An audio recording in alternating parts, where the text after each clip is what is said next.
Alright. Mercenaries?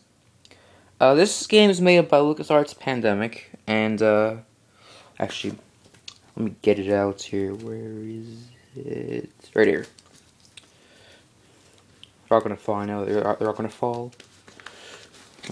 Okay. Star Wars Battlefront 2. These games are both made by LucasArts Pandemic.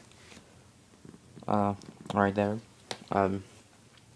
Mercenaries, I didn't play it very much. I did like it, I did play through a couple of the missions, and it is pretty fun, I've had quite a bit of fun with it. I definitely want to finish this one up soon, anyway.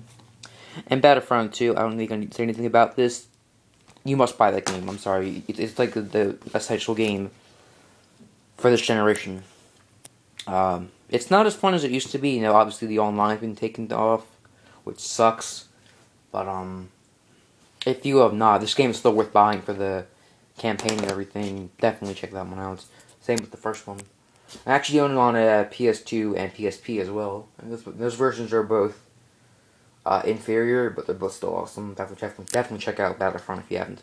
And LucasArts, I freaking want Battlefront 3. I don't know why, because how much Battlefront 1 and 2 made you. But anyway. Mech Assault 2 Lone Wolf. I don't have the first one with me. I don't really know why. I remember I did own it, and I don't really know what happened to it. But, yeah, Mech Assault 2 is one of the... Well, actually, Mech Assault in general is one of the best Xbox Live franchises. It does have a single-player campaign, yes.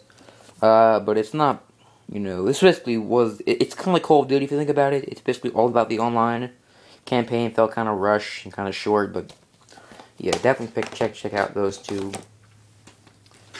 NFL 2K3, I won at least one football game. That's kind of self-explanatory. Here we go. Ninja freaking Gaiden. Love this game, even though it basically, well, you know what I'm about to say. Gave me headaches of how difficult it was. I was ready to throw my controller at it like 1,000 times. It was, great game, though. I have the second one on 360. That one's awesome. That one's even harder, though. I mean, what were they thinking? I don't know. Oddworld Munch's Odyssey. This is another excellent exclusive. Yeah, it's the platformer. If you like Oddworld, if you're right at home, the 3D platformer.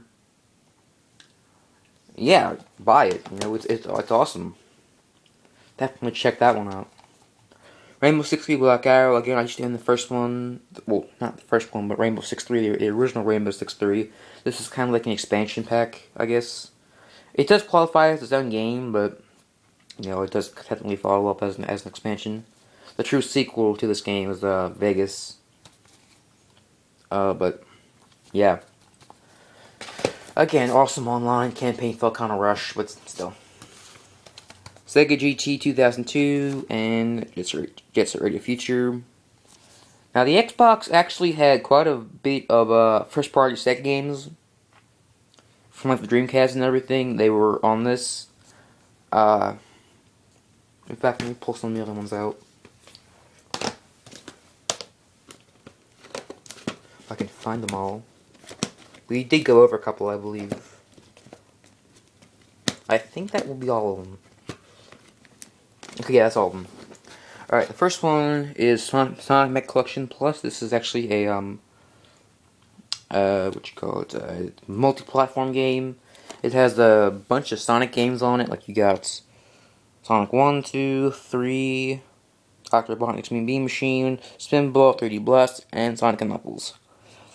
As well as a bunch of Game Gear games, and all that stuff. Now, I own this on PS2, and I don't even know what happened to that. I think I sold it when I got the actual copies of the games, but let me just tell you, I think it's because of this game that I feel very nostalgic whenever I play a Sonic game. Especially Sonic 2. My brother and I played that on the PS2 for hours. It was awesome.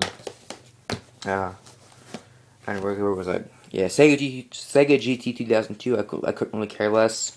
However, Jet Set Radio Future. I freaking love Jet Set Radio Future. Play that game to death. And lastly, Shenmue 2 with the humongous sticker on it. what it says, Shenmue 2 right there. This one actually has this cool thing where it has the game and then the bonus DVD. Now, I haven't played this yet. I want to so badly. I think but the biggest reason that's stopping me is, even though it does have, like I showed you, Shenmue the movie, which is basically, if you don't know, cutscenes from the first game, just trying to give you a look back on what happened. But I think I actually want to, play through the first Shenmue game, on Dreamcast before I go and play this, because Shenmue 2 is actually never available here in America on Dreamcast. I don't really know what the deal with that is. It was canceled or something, I believe. I'm kind of upset to hear that, but yeah, I might change my mind and just go right into this, but I don't really know. Spider-Man 2. This is an excellent movie tie-in game. I haven't played too much of it. I played a lot of the one on the PS1, as well as the one on the first Spider-Man movie-based game. And I do want to check out what's it called? I believe it's called Shattered Dimensions for 360. But for right now, definitely an improvement over the first one. I'm gonna admit, definitely a good improvement. Alright. Splinter Cell, Pandora Tomorrow, and Splinter Cell Chaos Theory. Now, they go in this order for me. From favorite, least favorite, from favorite to least favorite. Let me just talk about them in that order.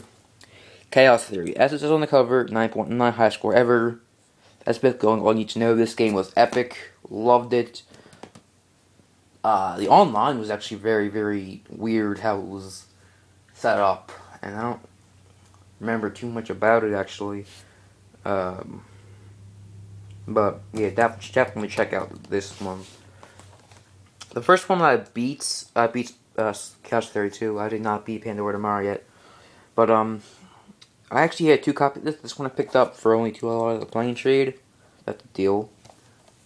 You can't really beat that for $2. But, yeah, I did play it. It was really, really good. Pandora Tomorrow, I just kind of felt, lost in it. I don't really know why. I basically just played the online mode. But, yeah, I don't really know, it just really wore thin for me. Star Wars: The Clone Wars and Tetris Worlds.